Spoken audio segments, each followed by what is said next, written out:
তো আপনাদের সাথে আমি একটি কথা শেয়ার করতে চাই। তো আজকে সকালে আমার বাবা বাসায় আসলো, আসার পরে সবাইকে ডাক দিল। ডাকার পরে সবাই দৌড়ে চলে গেছে যে বাবা ডাকছে, আসলে গিয়ে দেখি যে কি হয়েছে। তো যাওয়ার পরে দেখলাম যে বাবা হাতে কতগুলো টাকা। তো টাকা দিয়ে সবাইকে বলতেছে, মানে আম্মুকে দিছে, আমাকে দিছে, আমার ছোট বোনকে দিছে। দেওয়ার পরে আমরা তাকায় আছি যে আসলে কিসের টাকা। তো বাবা বলতেছে যে ঈদ তো চলে আসলো, ঈদের মার্কেট করবি না? তো তারপরে আমাদেরকে টাকা দেওয়ার পরে আমরা তো টাকার দিকে তাকাই আছি, কারণ হচ্ছে সবাইকে টাকা দিছি কিন্তু বাবার হাতে দেখে আর কোনো টাকা নেই। তো সবাইকে বুঝাই দিছে যে কে কি কিনবে বা কে কি কিনতে চায় তার জন্য টাকা ভাগাভাগি করে দিয়ে দিছে। তো তারপরে আমরা আর কি বলতেছি যে বাবারে, যে বাবা তুমি কিছু কিনবা না? বলতেছে কি যে বাবাদের কিছু কিনতে হয় না। আসলে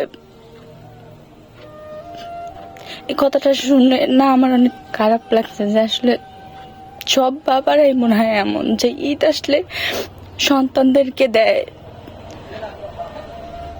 তার স্ত্রীকে দেয়, কিন্তু সে কখনো নিজের জন্য কিছু কিনতে পারে না।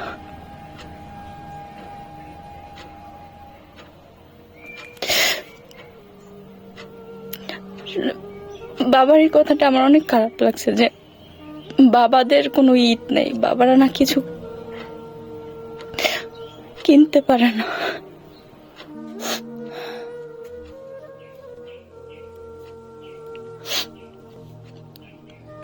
তো একটা কথাই বলবো যে আমরা সবাই সবার জন্য কেনাকাটা করি।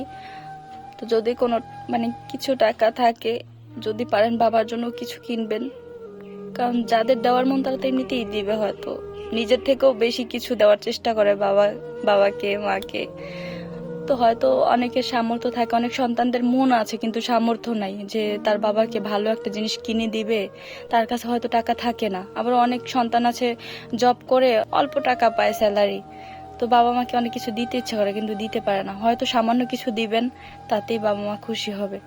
আর যারা দিতে পারেন, যাদের টাকা আছে, তারা তাদের বাবাকে ঈদে মার্কেট করিয়ে দেওয়ার চেষ্টা করবেন। আসলে অনেক ইন্টারভিউতে তো দেখেন যে মা মেয়ে সবাই অনেক মার্কেট করছে, অনেক টাকা খরচ করে তারা মার্কেট করতেছে, কিন্তু হয়তো তারা বাবার জন্যও কিনে, কিন্তু ক্যামেরার সামনে হয়তো দেখায় না বা বলে না। তো কথা হচ্ছে যারাই পারেন বাবার জন্য কিছু কেনার চেষ্টা করবেন নিজের সামর্থ্য অনুযায়ী, কারণ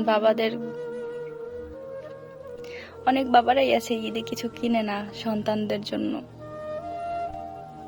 পরিবারের জন্য। তো সবাই সবার বাবার সাথে ঈদে আনন্দ ভাগাভাগি করার চেষ্টা করবেন।